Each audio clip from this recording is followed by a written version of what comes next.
Students, आज आपको Hindi first में पंख लगा उड़ जाए शीर्षक से को हम पढ़ाएंगे। सबसे पहले जान लें कि इस पाठ में विद्यार्थियों में ये नया उत्साह, नया विश्वास जो है उत्पन्न हुआ है, ऐसा इसमें बताया गया है। और बताया गया जब बच्चा दूसरी क्लास में जाता है, नई क्लास में जाता है, तो उसकी सोच समझ का दायरा जो है वह विकसित हो जाता है, बढ़ जाता है और नए नज़रिए से वह संसार को देखने का प्रयास करता है। स्वतंत्र जीवन जी करके कुछ नया अलग करने के लिए वह लालायित रहता है।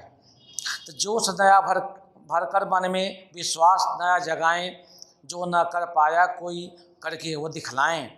देखिए, कवि कहता है कि जब विद्यार्थी जो है नई कक्षा में प्रवेश करता है, उसके अंदर अलग प्रकार का जोश उमंग होता है, नए प्रकार का विश्वास रहता है और वह जो संसार में कोई नहीं ना कर पाए ऐसा वह स्वयं करके दिखलाने का वह प्रयास करता है।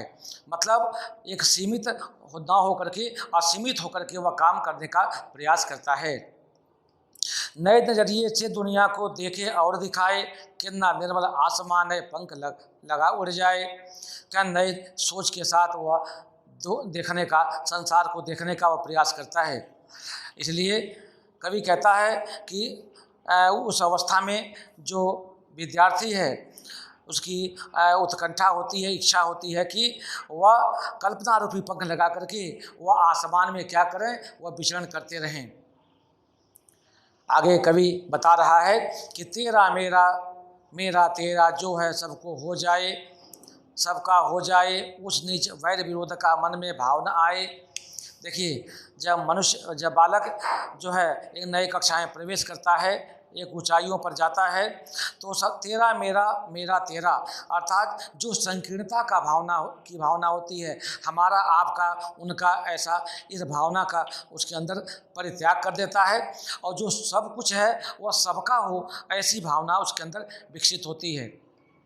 इतना ही नहीं, जो ऊंच नीच की भावना होती है, लोगों को विरोध करने की भावना होती है, ऐसे भाव जो है वह उसके अंदर नहीं आना चाहिए, ऐसा वह विद्यार्थी समझता है।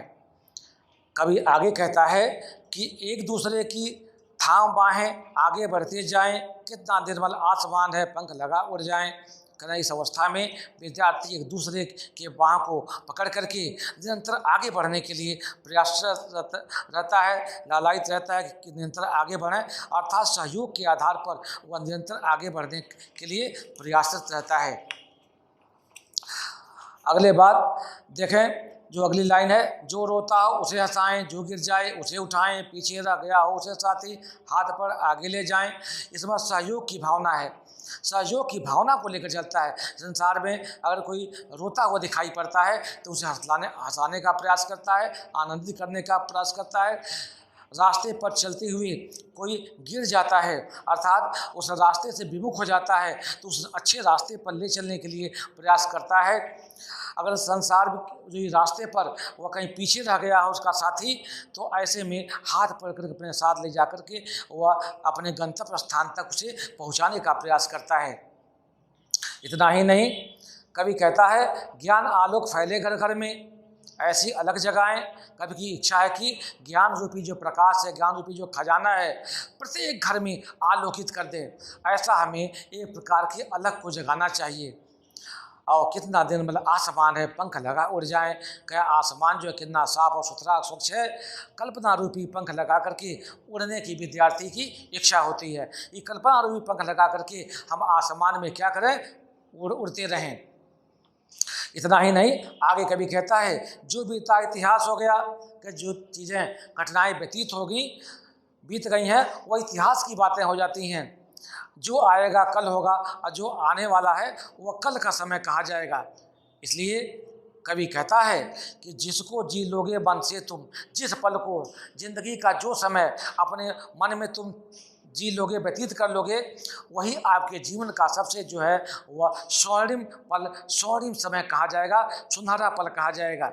इसलिए हमें समय का सदुपयोग करना चाहिए और समय का हमेशा ध्यान रखना चाहिए। कवि अंत में कहता है समय बड़ा अनमोल है। समय क्या है, मूल्यवान है, अमूल्य से कोई मूल्य नहीं है। एक बार व्यतीत हो जाने पर फिर वापस नहीं आता है। तो कवि कहता है इसको व्यर्थ न गंवाएं, हे विद्यार्थी, हे मनुष्यों, इस समय को व्यर्थ में हमें नष्ट नहीं करना चाहिए। इसलिए समय का हमें गौर करना चाहिए, समय पर हमारा ध्यान रखना चाहिए, क्योंकि समय मूल्यवान है। कितना दिन मतलब आसमान है, पंख लगा उड़ जाए, कह ये आसमान कितना साफ एवं सुथरा है। इच्छा करती है कि कल्पना रूपी पंख लगा करके हम आकाश में क्या करें, विचरण करते रहें। यही आपको इस चैप्टर में बताया गया। Thank you.